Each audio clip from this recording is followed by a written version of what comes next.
Hello everyone, welcome to my channel. So guys, आज मैं आपको इनऑर्गेनिक केमिस्ट्री का reaction mechanism of metal complex का जो टॉपिक है इसे कंप्लीट करेंगे हम।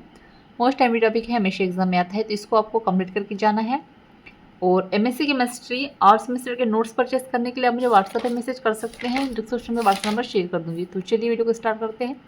तो इसका मैंने क्वेश्चन लिखा हुआ है कि क्वेश्चन किस तरह से आता है। तो आपको इस तरह से क्वेश्चन देगा कि explain briefly simple reaction and reactivity of metal complex. ठीक है, तो आपको इसको एक्सप्लेन करना है। तो इसके लिए सबसे पहले हम यहाँ पर देखते हैं। आंसर में लिया है मैंने, किसी मेटल कॉम्प्लेक्स की क्रिया कराने की प्रवृत्ति को उस कॉम्प्लेक्स की रिएक्टिविटी कहते हैं। ठीक है, यहाँ पर मान लीजिए कोई मेटल है, हमारे पास मेटल कॉम्प्लेक्स है। ठीक है, और की क्रिया और उसकी हम क्रिया कराने की प्रवृत्ति को, ठीक है, मतलब वो जो क्रिया करने की जो प्रवृत्ति होती है उसको, तो उसको हम क्या कहते हैं, उस कॉम्प्लेक्स की रिएक्टिविटी कहते हैं। ठीक है, तो किसी कॉम्प्लेक्स की रासायनिक अभिक्रिया को निम्न प्रकार प्रदर्शित किया जा सकता है। ठीक है, तो हम इसी तरह से हम रिएक्शन करवाते हैं। ठीक है, किसी भी चीज़ का।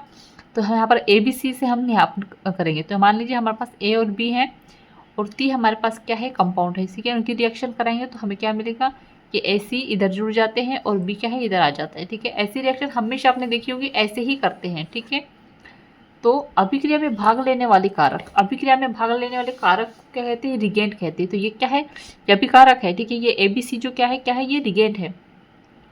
और किसी रासायनिक अभिक्रिया को अभिकारक ही प्रारंभ करते हैं। ठीक है, किसी भी रिएक्शन को कौन प्रारंभ करते हैं, अगर एबीसी ही नहीं होगे तो रिएक्शन होगी कैसे। ठीक है, इसलिए यही प्रारंभ करते हैं। ठीक है, तो रिगेंट क्या करते हैं, किसी भी अभिक्रिया को प्रारंभ करते हैं।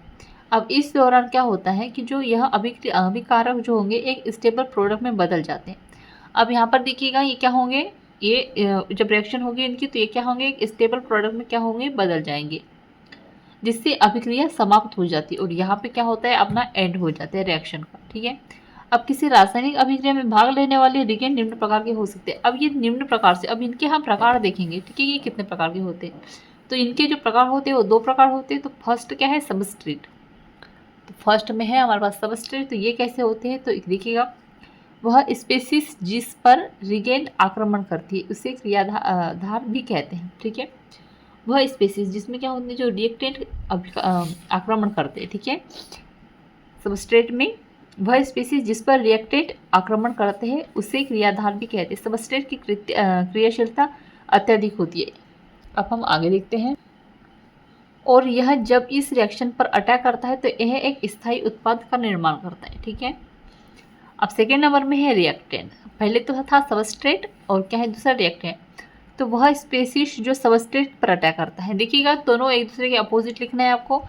अगर सबस्ट्रेट है तो रिएक्टेंट अटैक करेगा और अगर रिएक्टेंट है तो सबस्ट्रेट अटैक करेगा। तो वो क्या कहलाएगा, अगर सबस्ट्रेट अटैक करेगा तो रिएक्टेंट कहलाएगा। ठीक है, अब इस क्रियाकारक, इसे क्रियाकारक भी कहते हैं। अब क्रियाकारक की क्रियाशीलता सामान्य सबस्ट्रेट की क्रियाशीलता से कम होती है, यानी कि ये क्या होते हैं, ज़्यादा, इनकी जो रिएक्शन होगी वो क्या होगी, स्लो होगी। और जब क्रियाधार रिएक्टेंट पर अटैक करता है तो स्थायी उत्पाद का निर्माण होता है। यह दो प्रकार के होते हैं। अब यहाँ पर भी देखिएगा, जो रिएक्टेंट होंगे ना, ये भी दो प्रकार के होंगे। ठीक है, तो फर्स्ट है इलेक्ट्रोफिल और दूसरा है न्यूक्लियोफिलिक। तो फर्स्ट है इलेक्ट्रोफिल, तो इसके बारे में देख लेते हैं।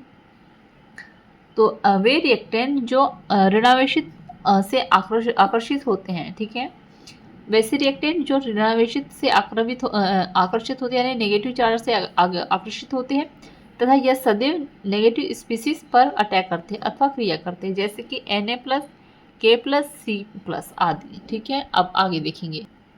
अब आगे न्यूक्लियोफिलिक है, तो यह इलेक्ट्रॉन रिच स्पीसीज होते हैं, जैसे कि NH3, BF3, Cl-, Br- etcetera.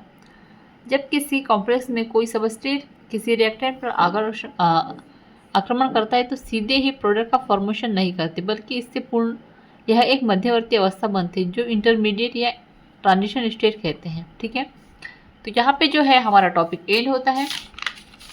So I hope आपको ये अच्छे से समझ में आ गया होगा। सो प्लीज़ चैनल को सब्सक्राइब कर दीजिएगा और बेल आइकन प्रेस कर दीजिएगा, क्योंकि मैं यहाँ पर आपको एमएससी केमिस्ट्री और सेमेस्टर की वीडियोस अपलोड करूँगी। और साथ ही आपको अगर एमएससी केमिस्ट्री के नोट्स परचेस करने हैं ये वाले, तो इसके लिए आपको क्या करना पड़ेगा, एमएससी के डिस्क्रिप्शन में व्हाट्सएप नंबर शेयर कर दूँगी, तो वहाँ से आप मुझे मैसेज कर सकते हैं व्हाट्सएप नंबर पर। ठीक है, थैंक यू।